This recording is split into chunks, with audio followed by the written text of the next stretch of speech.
All right, folks, welcome to the Strong for Life podcast. I'm joined by my client Rory today, and Rory's gotten some amazing results in the program over the last 1.5 years, gone into 2 years now. Uh, and I wanted him to jump on and just share his experience because Rory had very little experience with training before we started working together, and he is thriving now. So, Rory, thanks for jumping on today. Thank you very much. Yeah, happy to be with you here today. Great, man. Do you want to tell people a bit about yourself, like where you're based, how old you are, a few of the background piece of information? So my name is Rory and I'm based in Ireland in Limerick City. And I'm 35 years old now. So I started working with Connor when I was just coming to the end of 33, I think it was. And I suppose I work in education. So I worked as a teacher for 7 years. I kind of work with the Department of Education now, and I'm kind of in a managerial role with that. And so I was working a lot from home. Obviously, during COVID, I was working full time from home, and now I'm working kind of partly from home, partly traveling.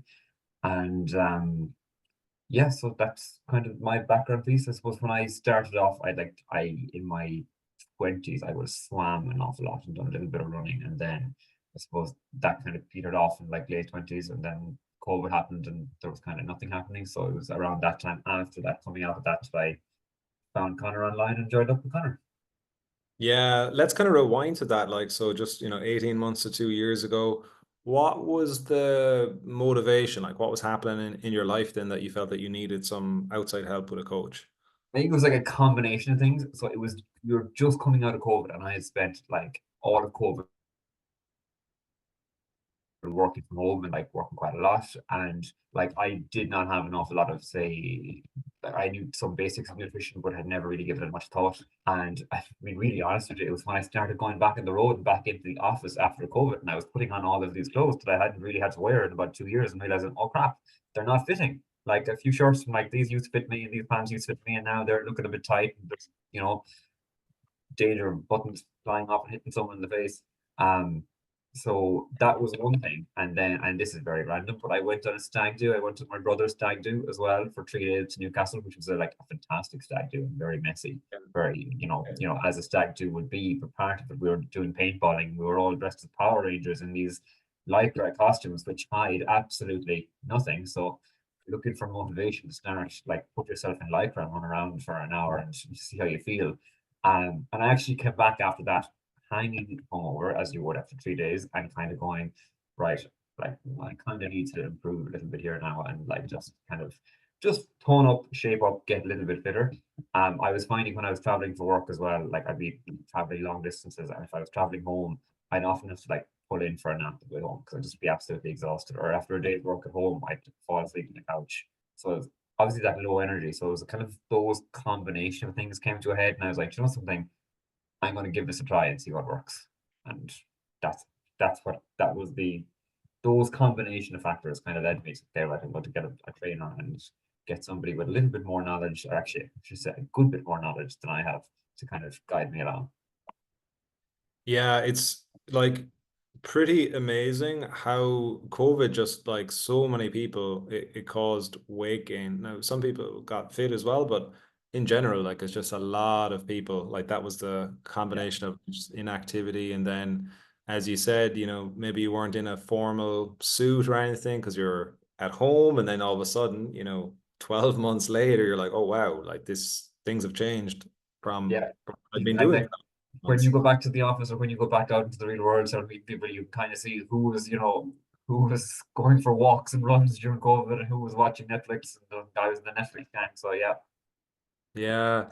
Let's talk about like so you've come back from that stag do like there's just a lot of multiple factors have led you to be like okay I'm gonna look for a coach now someone who can help me but like what was going through your mind maybe from a skepticism standpoint because there's a lot of online options there's a lot of different ways you could have done it like what were you unsure of?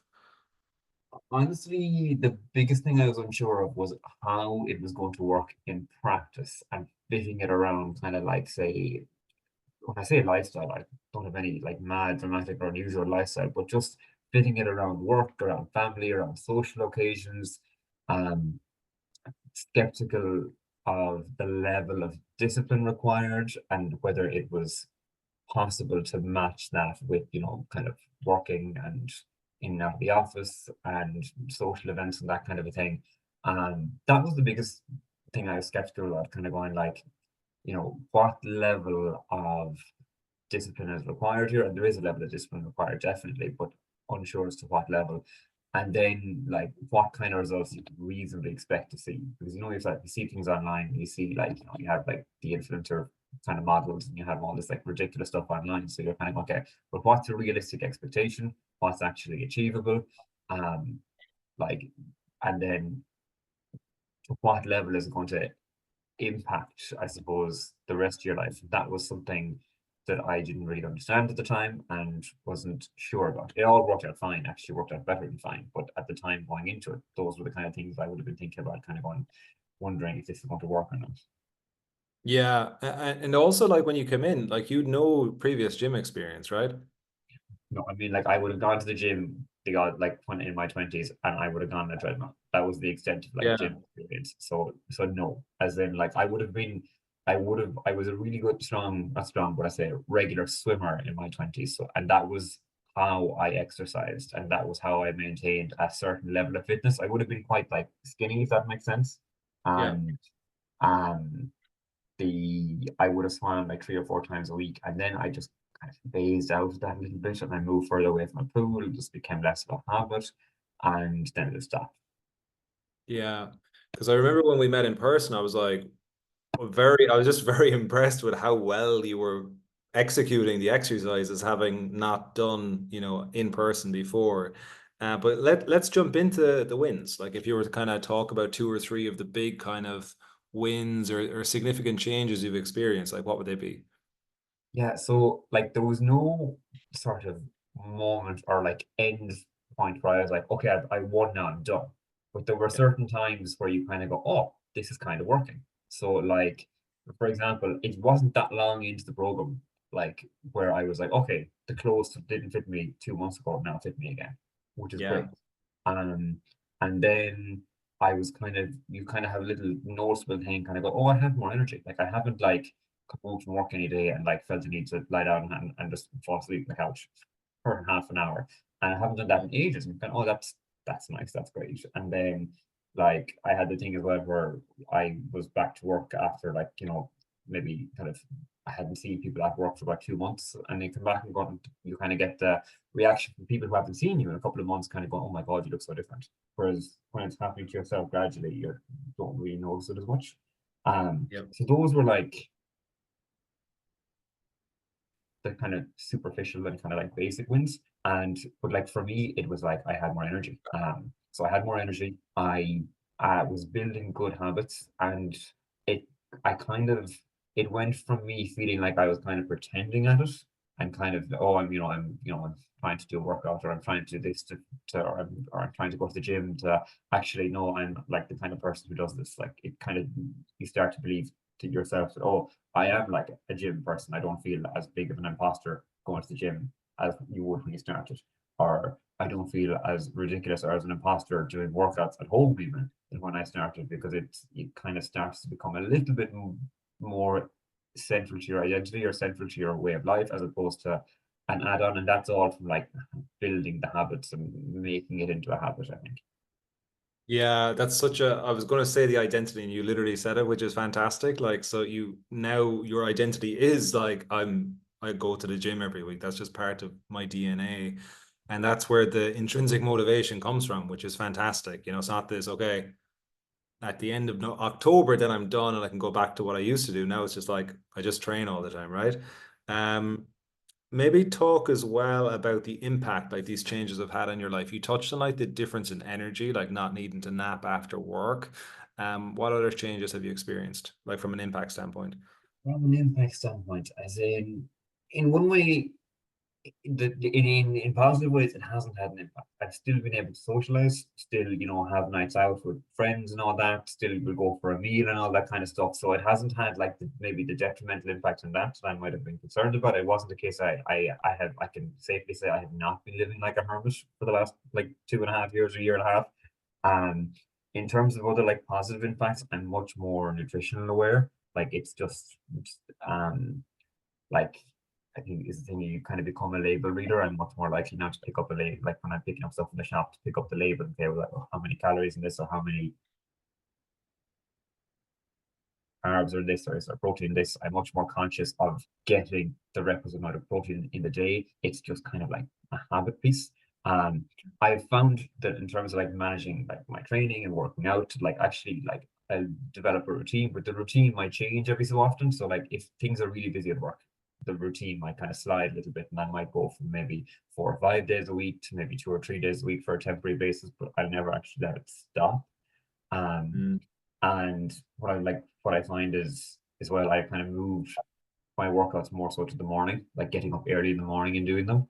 And that is what worked for me. But it took a while of like, changing things around and managing things to kind of find out what works. And then as my circumstances around everything else in life change, that might change again. Maybe it might suit me in a year's time to move into the evenings or the afternoons or whatever else. But it's become like an integral part of life. So like it's not an add-on, it's not an extra thing that you do whenever you have time that's nice to do. It's when you're looking at the week ahead of you, you're like, okay, well, when am I going to train? When am I going to like am I going to be able to get up in the morning these mornings and go? If not, where else could I fit it in? You're kind of looking at the week ahead, going, right, you're planning your meals that just a little bit better. If you have social occasions, you're planning appropriately around them. Um, and it's not, for me, the biggest change is it's not something you think about, as an add-on or an extra. It's more integral to like daily life. Yeah, that's so awesome, man. I just love hearing this. Also, you made a great point, which I think some people don't realize, that certain things work, like from a schedule standpoint, and then they stop working. And then you just adjust, like you said, like you moved it to mornings because you felt that that was more efficient for you and that was working, and that might change again. Um, just before I want to go into like how you've navigated things when you have gotten super busy, which you have been at multiple times over the course of the coaching. But can you remember like specifically weight loss? Like how much weight did you lose initially in those kind of initial 12 weeks? Yeah, so I think when I started, I was at like my like peak, and like I say peak, I think I was like 74 kg, which like to a lot of people wouldn't be that big, but it wasn't the healthiest 74 kg. And Yeah, I think I got it down to like around 65 kg, and it actually yeah, has dropped since. So it was almost like 9 or 10 kg. It was like I was basically going from just over 11 stone to yeah, around 10 stone. Um, and then since like again, like you're saying, different like I in the year and a half I've been working with you, I've had like like some occasional times where I've been really busy. I might have like say I was it didn't take very long to get to a weight I was very happy with, very comfortable with, and then move into like a maintenance phase, just holding it there as opposed to constantly trying to lose weight. And I might have held it there for a while. I might have gone up a little bit, but never very far. And at various points, then if I've had like a run, I've been able to just get particularly lean, and then use that time to like build up a little bit more muscle as well. Um, but the initial like first say 2 3 months, I think it was like what, 10 kg or 9 or 10 kg yeah. loss. I And remember we were it's never both gone. shocked. Yeah, it's Like we never gone didn't back up think there again. was that much weight to lose. Like, Yeah. It didn't look like there was much there, but it was a yeah, case of like bit in the stomach, and then even my face. Like if you look at like say folds of me from when I started, like you wouldn't look at someone and say like, okay, God, he's overweight or anything like that. But then you kind of like just you can see your face looking healthier, if that makes sense. yeah, big time. Yeah, yeah, for sure. Yeah, it's and the point you made as well, like going back in and seeing people, that's always a really interesting one. Like maybe 3 6 months down the line, they're like, "Oh wow, like what have you been doing?" That's always a nice response as well when you have made those changes. Um, I want you to just maybe like I think it's really powerful what you're touching on because it's like the identity shift. You're really looking at fitness now as like an integral part of your life, your week. It's not this thing you get to eventually when things calm down. This tends to be the biggest roadblock that people have. Like once life gets easier, that then I'll fit it in. So like for someone out there, let's just say it is like a guy in his like 30s. He's really busy. Like you were just saying before we went live, like you were just flat out at work, with new job role and was just like 24/7. Like, what advice would you give to that person who they think eventually they'll have time, but it's a trap because now a year or 2 years passes? What would be some nuggets of advice you could give them that they can actually start today, essentially? The only advice I can give is as someone who has started and done it and kind of gone through the process is the one regret I have is not starting it earlier and not knowing it earlier and building it earlier. Like there will always be those times where you're busy, but if you start it, it's a bit of a trial and error process in finding what works for you. So like I was saying to you, when I started, I was doing all my workouts at home, like because that worked for me. And it was the case of because I could go into the spare room and I could, get ready, go into the spare room straight away. It made it much, much easier for me. And it took like, I think it was like a year before I kind of like moved from home workouts because I had some stuff at home and into the gym. And I wouldn't go back now. I love it now the way it is, but it took me a while to build up to that. But there is an element of trial and error. So you want to start because you will once you get into it and once you find your groove, you'll regret not starting earlier. But when you start, there is a bit of trial and error in finding what works for you, how to fit it in for you. And one of the better things about the program has been it is very flexible. It acknowledges that kind of the realities of life. If you have a job, if you have kids, if you have social events that you have to navigate around, there's ways around that, but it's still building it in and building up the habits so those things don't derail it.